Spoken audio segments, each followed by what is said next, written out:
हिंदू धर्मातील एक प्रमुख आणि भक्तिभावाने साजरा केला जाणारा सण म्हणजे नवरात्र। यावर्षी नवरात्रोत्सव 22 सप्टेंबरपासून सुरू होणार असून हा 9 दिवसांचा सण देशभरात विविध परंपरांनुसार मोठ्या उत्साहात साजरा केला जातो। तर यावर्षी शारदीय नवरात्रोत्सव 22 सप्टेंबरपासून सुरू होणार असून विजयादशमी 2 ऑक्टोबरला आहे।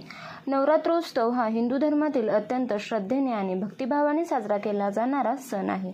देवी दुर्गेच्या विविध रूपांची आराधना करण्याचा हा 9 दिवसांचा पवित्र काळ असतो।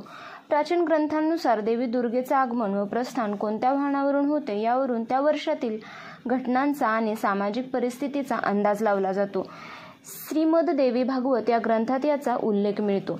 जर नवरात्री रविवार किंवा सोमवारपासून सुरू झाली तर माता दुर्गा हत्तीवरून येतात। यावर्षी सोमवार असल्याने माता दुर्गा हत्तीवरून आगमन करतील, तर नवरात्री मंगळवारी सुरू झाली किंवा शनिवारी तर माता घोड्यावरून येतात, ज्यामुळे सरकारला संकटाचा सामना करावा लागू शकतो। गुरुवार किंवा शुक्रवार असेल तर खटोळ्याने येतात, ज्यामुळे वादविवाद आणि अपघात होण्याची शक्यता असते अशी मान्यता आहे। तसेच बुधवारी येण्याचा अर्थ सुखसोयींचं वर्ष असा मानला जातो। यावर्षी देवीचे आगमन सोमवार असल्यामुळे हत्तीवरून होणार असून हे शुभ तसेच फलदायी मानले जाते। तसेच प्रस्थान गुरुवारी असल्याने देवी माणसाच्या वाहनावरून जातील, ज्याचा अर्थ सुख, शांती आणि सौख्यकारक काळ असतो। सोमवारी आगमनाचे फायदे म्हणजे पाऊस चांगला होतो, कृषी क्षेत्रात वाढ होते, दूध उत्पादनात सुधारणा होते, देशात संपत्ती आणि समृद्धी वाढते अशी मान्यता आहे।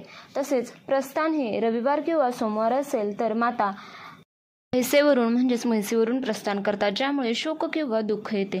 शनिवार किंवा मंगळवारी विजयादशमी असल्यास मुरगावरून प्रस्थान होते, ज्यामुळे संकट, विध्वंसांचा सामना करावा लागतो। बुधवार किंवा शुक्रवार असल्यास हत्तीवरून प्रस्थान होते, जे अत्यंत शुभ मानले जाते। तसेच गुरुवारी दसरा असल्यास प्रस्थान माता माणसाच्या सवारीवरून प्रस्थान करतात, ज्याने सुख शांती लाभते आणि सर्व भाग्यशाली राहते। नवरात्रीमध्ये बसवले जाणारे घट पृथ्वीचे प्रतीक मानले जातात। त्यात पाने भरून पंचमहाभूतांची पूजा केली जाते। हा घट मातीवर ठेवून त्या मातीत नवधान्य पेरले जातात। 9 दिवसात सर्वात जास्त फोफावणारं धान्य बघून शेतकरी राजाला कोणतं पीक पुढील वर्षात जास्त येणार आहे याचा अंदाज बांधता येतो। 9 दिवस 9 फुलांच्या रोज एक करून माळा बांधल्या जातात। 10व्या दिवशी उद्यापन म्हणून घट हलवला जातो। तिच्या दुर्गा मातेची आराधना करून आयुष्य उजळून घ्यावे, सप्तशती पाठ करावा, कुंकुमार्चन करावे, कुमारिकांचे पूजन केले जाते। 9 दिवसात कधीही एकदा देवीची कुलदेवीची ओटी भरावे, उपवास केले जातात। कोणी अणवाणी चालते, नामस्मरण पठण चालते।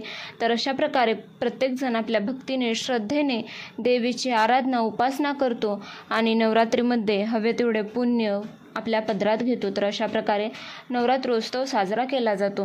तर अशा प्रकारे तुम्हाला माझ्या मते व्हिडिओ आवडला असेल आणि योग्य ती माहितीही मिळाली असेल, तर अशाच प्रकारच्या नवनवीन व्हिडिओसाठी चॅनलला प्लीज सबस्क्राईब करा, व्हिडिओला लाईक आणि शेअर करा। तसेच व्हिडिओ पाहिल्याबद्दल धन्यवाद। श्री स्वामी समर्थ।